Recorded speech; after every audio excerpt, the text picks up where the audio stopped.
This is the Diono Light Click 30 XT infant car seat. And this is the Perego Primo Viaggio 4 to 35 urban mobility baseless infant seat. While both of these infant seats meet federal safety standards and there have been no reported incidents associated with them, both suffered significant structural integrity issues in CR's recent round of crash tests. That's because our tests are more challenging than what's required by the government, both in speed and test environment. CR's test simulates the forces of a 35-mile-per-hour crash, while the National Highway Traffic Safety Administration tests at 30 miles per hour. Our tests are also designed to better represent an actual vehicle and rear seat area. We use a seat taken from a real vehicle to better replicate an actual car's cushion stiffness and geometry.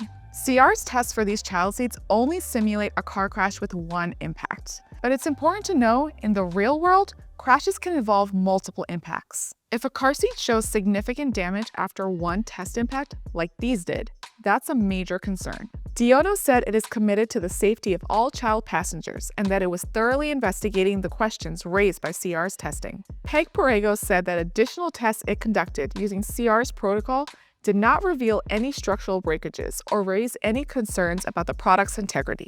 Using a car seat that shows damage in our crash testing is still better than not using a car seat at all. If you already own either one of these car seats, you can continue to use it until you can replace it. Just be sure to reach out to the manufacturer's customer service for next steps.